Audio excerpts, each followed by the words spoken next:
Olá, amigão. Tudo bem? Tudo bem mesmo? Esse esse não é um vídeo para sorrir, não é um vídeo que a gente se alegre. Às vezes a realidade que se mostra diante de nós entristece a alma. E aí não tem como a gente sorrir. Não, a gente se entristece. E a gente se entristece pela pobreza da alma humana, pela pobreza do espírito humano. Em Apocalipse, Deus diz assim: olha, vocês se julgam ricos, vocês se julgam top, mas vocês são pobre, cego e nu. E eu aconselho que vocês comprem de mim roupas boas, colírio para os olhos, porque vocês são pobres, cegos e nus. E quando a gente se depara com a realidade diante de nós, a gente vê de fato essa verdade do Mestre, deixada lá em Apocalipse. Eu estava lendo alguma coisa hoje sobre a ONG Portas Abertas, algumas informações, e me deparo com a informação triste de que de 2024 a 2025, por volta de 5 mil cristãos morreram assassinados. Por volta de 13 mortes por dia, em países que não admitem o cristianismo. E parece que a maior parte desses assassinatos está dentro da nação africana Nigéria. Olha só. Nós não conseguimos, como seres humanos, ver o outro como um ser humano. É aquela coisa assim, ó, não fala como eu, não pensa como eu, não age como eu, não é ninguém. Eu fico me lembrando do Mestre. A morte do Mestre na cruz não foi por alguma coisa. Não. Ele não morreu por algo. Ele morreu por alguém. E por alguém, ele ressuscitou. Ele veio por alguém, morreu por alguém e ressuscitou por alguém. Alguém que tem nome. Alguém que tem nome. E quando a gente se depara com essa realidade de mortos por causa da sua fé, isso traz um peso para a alma, para as emoções. Não conseguimos ver o outro como alguém. Eu estou falando sobre violência voltada ao cristianismo, mas eu englobo nesse cesto de violência a violência de um pai que mata o seu filho porque o seu filho não deu bom dia para ele.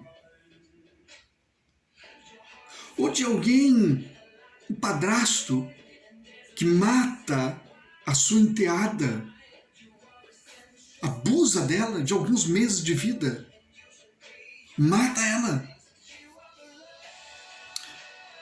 Olha só,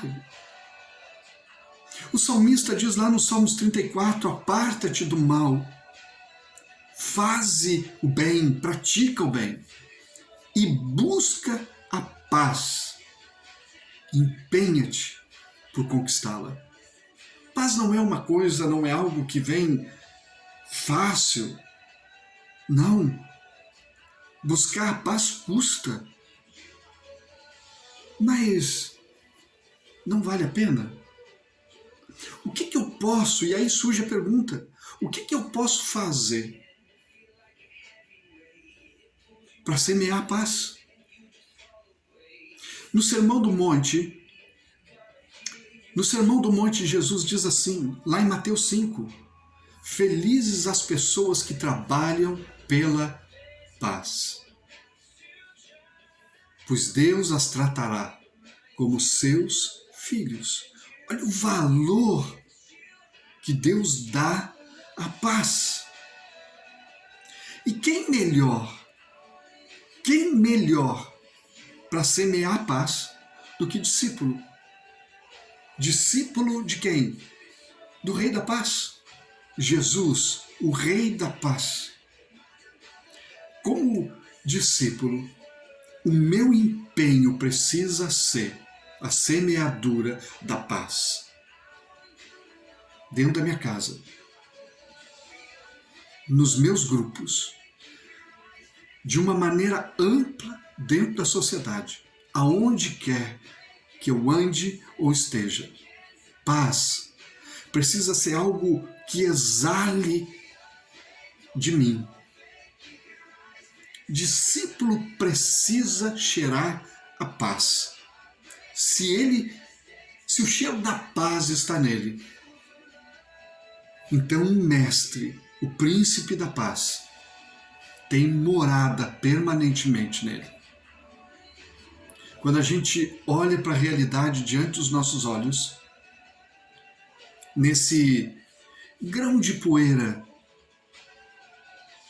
chamado terra, nesse pequeno grão de poeira chamado terra, quando a gente olha para essa realidade, é difícil não se entristecer com que a vida, com que o meio nos apresenta.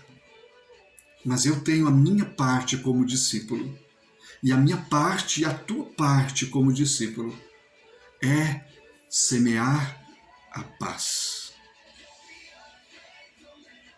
É olhar para o outro como alguém.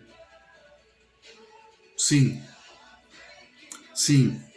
ele vai pensar diferente de ti. Sim, ele vai agir diferente de ti. Talvez as roupas dele não serão iguais às tuas. E a maneira de falar dele talvez não tenha nada a ver com a tua. Essa é uma verdade. Mas o fruto da minha vida, a semente da minha vida, semeada ali, é a semente que vem do Mestre, do Príncipe da Paz. Então, se é a semente do Príncipe da Paz, a semente que eu vou semear é a semente de paz, aonde quer que eu esteja.